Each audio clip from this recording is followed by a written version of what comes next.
El Señor esté con ustedes. Del Santo Evangelio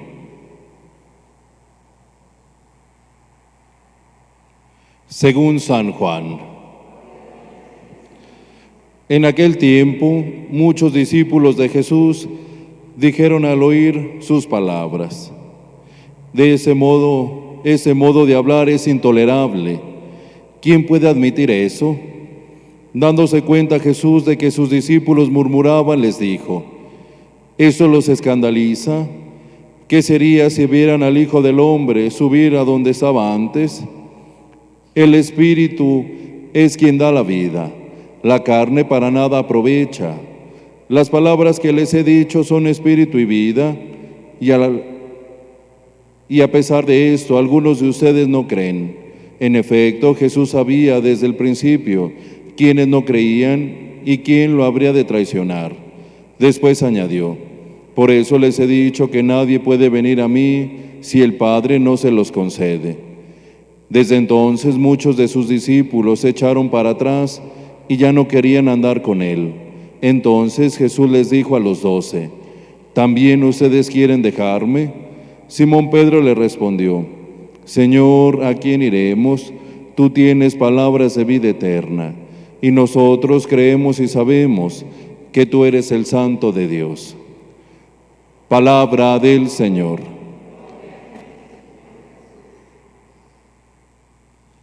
Siéntense, por favor. Queridos hermanos, seguimos disfrutando de este capítulo 6 en el Evangelio de San Juan, haciendo un recuento de lo que hemos reflexionado, de lo que hemos meditado. Podemos decir que algunos días la meditación, la reflexión del Evangelio versaba sobre ese discurso llamado el pan de vida. Luego pasamos a ese discurso llamado el pan eucarístico. Y entonces ahora nos encontramos con un reclamo, con una llamada de atención del Señor Jesús a todos aquellos que lo seguían. ¿Cuál es el contexto? El Señor Jesús estaba en la sinagoga, y en la sinagoga no solo se encontraban sus apóstoles y sus discípulos, sino que se encontraban gente en general, es decir, los judíos.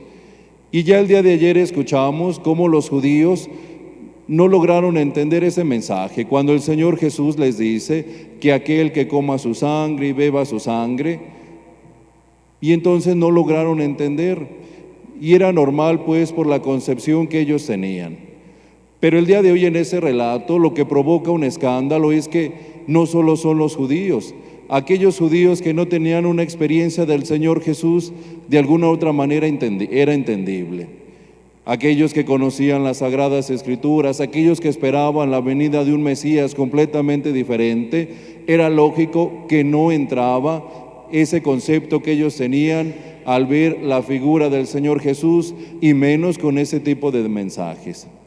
Lo que escandaliza pues ahora es que ya no solo son los judíos, sino que ahora sus discípulos son quienes empiezan a murmurar.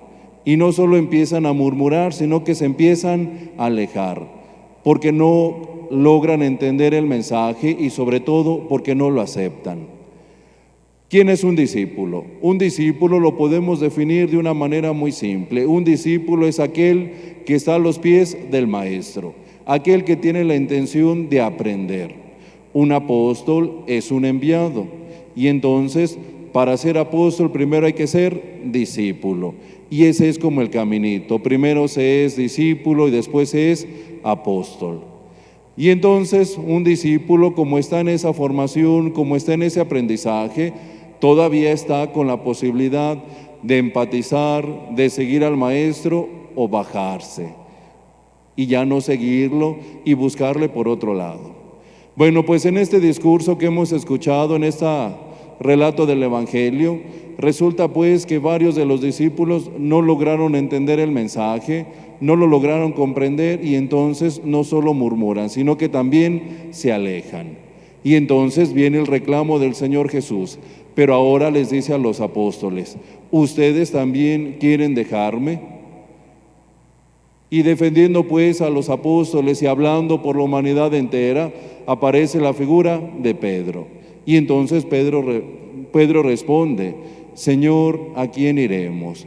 Tú tienes palabras de vida eterna. Nosotros reconocemos y sabemos que tú eres el Santo de Dios. Con esta frase, con esa expresión de Pedro, reafirma nuevamente la convicción de los apóstoles de seguir al Señor Jesús en su muerte, en su pasión, aunque no sabían lo que venía más adelante y aunque el Señor Jesús se los anunciaba constantemente, aún así Pedro habla por los apóstoles, Pedro habla por aquella iglesia naciente. Y entonces, con esta frase, redime a todos aquellos que sí seguían al Señor Jesús, aquellos que sí se comprometieron. Hermanos, sería bueno que nosotros nos pusiéramos en el papel de aquellos discípulos. Ya dijimos, un discípulo es aquel que está a los pies del Maestro, que aprende del Maestro, que testimonia aquel ejercicio que el Maestro realiza.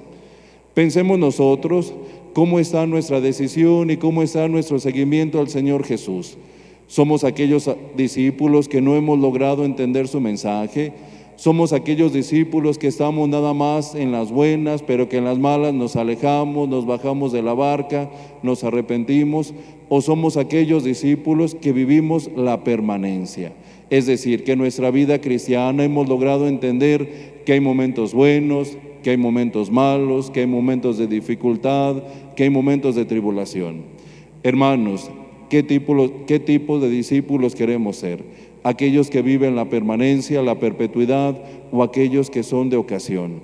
Bueno, pues el Señor Jesús el día de hoy nos invita a que nos sigamos enamorando de la Eucaristía, que logremos encontrarnos con el Señor Jesús, que vivamos esa permanencia en el Señor, que no nos quedemos únicamente en el discipulado, que logremos caminar y avanzar hacia el apostolado, de tal manera que después de tener el contacto con el Señor Jesús, no solo vivamos nuestro discipulado, sino que también vivamos nuestro apostolado y ahora prediquemos y anunciemos aquello que por palabra de Dios, por testimonio de Dios y por mensaje del Señor en la Eucaristía hemos recibido y que ahora queremos anunciar. Digamos todos que así sea.